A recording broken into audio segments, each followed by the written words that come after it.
वो टाइम होता है जहां बच्चे घबरा कर पढ़ाई कम कर देते हैं। टाइम ये है कि आपको करंट पे पूरा फोकस करना है। पुराना जितना कर पा रहे हो वही रिवाइज करो, जो कर पा रहे हो बहुत अच्छा। दूसरा, मैं आपको फिर बोल रहा हूं, टाइम आएगा जब सेल्फ स्टडी भी खूब करोगे, वहां भी पूरा पूरा दिन पढ़ना है हमने। तो क्यों अपना पेशेंस खो रहे हो? लगे रहो ना, करेंगे, सिलेक्शन होगा, क्यों परेशान हो रहे हो?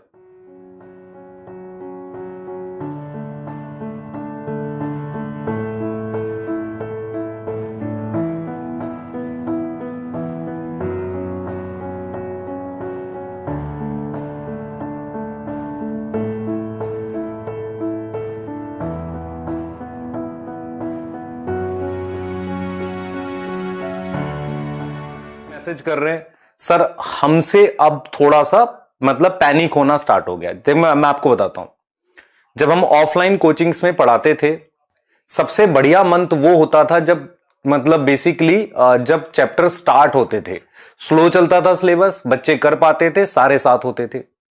बीच में जाकर थोड़ा बहुत बैकलॉग सबका होता था।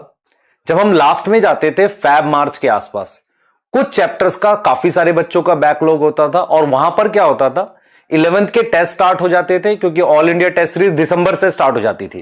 तो टेस्ट स्टार्ट हो जाते थे 11th के, और 12th वो पैरेलल पढ़ रहे होते थे, तो उन्हें पैनिक होना स्टार्ट हो जाता है कि यार मैनेज नहीं हो रहा। पर आपको ये समझ में आना चाहिए, ये जो सिचुएशन है ना जिसमें दो चीजें पढ़ रहे हैं, ये सिर्फ आपकी 1 या 2 महीने तक रहेगी।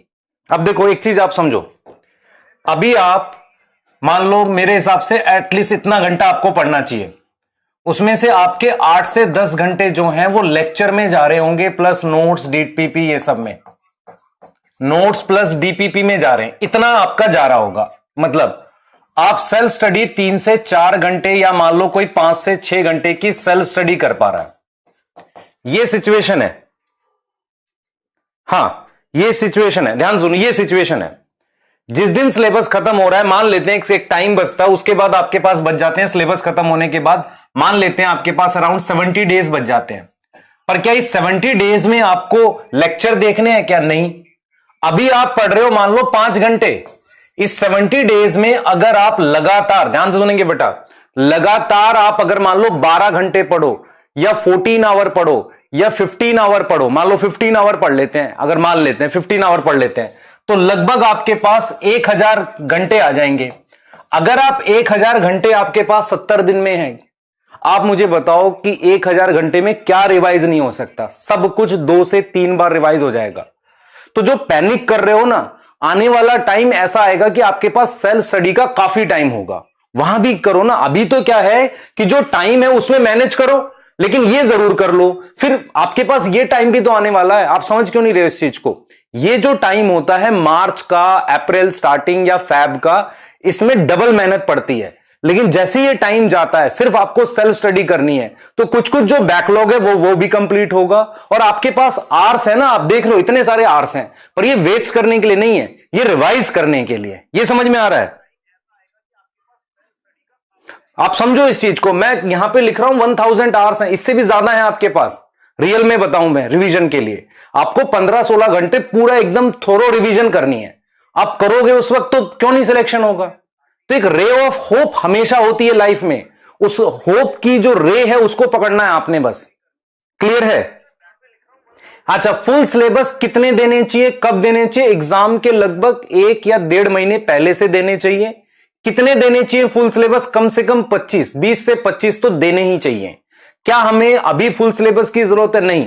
अभी आप पार्ट टेस्ट दो जिसमें आप अपने वीक टॉपिक आइडेंटिफाई करो। कभी भी फुल सिलेबस टेस्ट डायरेक्ट नहीं देने चाहिए। ऐसा नहीं होना चाहिए कि आप फुल सिलेबस टेस्ट डायरेक्ट देने चले जाओ। रीजन क्या होता है? फुल सिलेबस में टॉपिक बहुत कम कम कवर होते हैं, उससे आपको कभी गलती पता नहीं चलती। फुल सिलेबस से हमेशा पहले एक सीरीज होनी चाहिए पार्ट टेस्ट की। पार्ट टेस्ट मतलब 2-2, 3-3, 4-4 चैप्टर के आप टेस्ट दे रहे हो, उसी से आगे मूव कर रहे हो। जून में नीट होने के बहुत रेयर चांसेस, अगर हुआ भी तो जून लास्ट होगा बेटा। अभी तो आप समझ नहीं रहे हो इस बात को, जून लास्ट, तो भी आपके पास लगभग 70 दिन होंगे जब सिलेबस खत्म होगा। मैं क्लियर बता रहा हूं।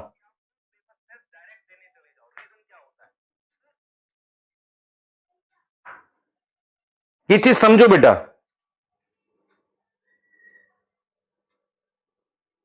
अभी जो है बेटा, आप, मैं रिपीट कर रहा हूं, जो भी बच्चे मेरे बच्चे जो पढ़ रहे हैं हमसे, मैं फिर रिपीट कर रहा हूं, हमारे जो बच्चे हैं जो पढ़ते हैं, मेहनत कर रहे हैं, ये टाइम बहुत मुश्किल जाएगा, 1-1.5 महीने का।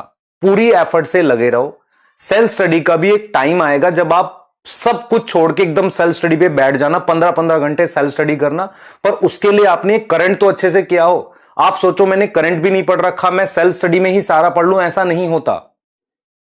मैं आपसे सिर्फ ये कह रहा हूं, अभी पूरी तरीके से फोकस होके करंट पे लगो, टाइम बचा बचा के पुराना करो। जैसे ही आएगा टाइम, वहां भी बहुत टाइम है मेहनत करने का, लेकिन उस बच्चे के लिए नहीं है जो अभी भी नहीं पढ़ रहा है। ठीक है, मेरा सिर्फ सिंपल फंडा ये है यहां पर, ये वो टाइम होता है जिन बच्चों का सिलेक्शन होने वाला भी होता है, वो भी पैनिक कर रहे होते हैं। उन्हें बिल्कुल नहीं घबराना इस वक्त, उन्हें बिल्कुल अपना मतलब फोकस बनाए रखना है। करंट टॉपिक 12th के चल रहे हैं, जिनकी वेटेज अच्छी खासी है, उनको पढ़ते रहो। रिवीजन कर पा रहे हो तभी करो, बाद में सेल्फ स्टडी का बहुत टाइम आने वाला है। अगर मैं आपको फिर रिपीट कर रहा हूं, मैं आपको, आप करंट गलत पढ़ रहे हो तो उसको दोबारा कब पढ़ोगे, नहीं पढ़ पाओगे। जो कर पा रहे हैं वही करें, बाद में अपना एफर्ट उठाना, 15-15 घंटे पढ़ना। आप 70 दिन पढ़ोगे, क्यों नहीं होगा सिलेक्शन? वो 70 दिन तुम्हारी लाइफ के सबसे बढ़िया जाएंगे अगर पूरा एफर्ट कर दिया। तो अभी क्या कर रहे हो आप, एक क्रिकेट मैच के मिडिल ओवर खेल रहे हो। मिडिल ओवर समझ में आता है, 35 ओवर का जो के आसपास का, लास्ट के आखिरी के 10 ओवर आने बाकी हैं बेटा अभी, उसमें लगेंगे चौके छक्के। मतलब सेल्फ स्टडी होगी, 15-15 घंटे डेली आप बैठोगे। अब वहां पे आप मुझे मैसेज किया कि सर पढ़ाई नहीं हो रही, तो फिर मेरी तरफ से तो उड़ता हुआ कंटाप आएगा। बेटा मैं फिर रिपीट कर रहा हूं, ये वो टाइम होता है जहां बच्चे घबरा कर पढ़ाई कम कर देते हैं। टाइम ये है कि आपको करंट पे पूरा फोकस करना है। पुराना जितना कर पा रहे हो वही रिवाइज करो, जो कर पा रहे हो बहुत अच्छा। दूसरा, मैं आपको फिर बोल रहा हूं, टाइम आएगा जब सेल्फ स्टडी भी खूब करोगे, वहां भी पूरा पूरा दिन पढ़ना है हमने। तो क्यों अपना पेशेंस खो रहे हो, लगे रहो ना, करेंगे, सिलेक्शन होगा, क्यों परेशान हो रहे हो। हाँ, अब हम स्टार्ट कर रहे हैं।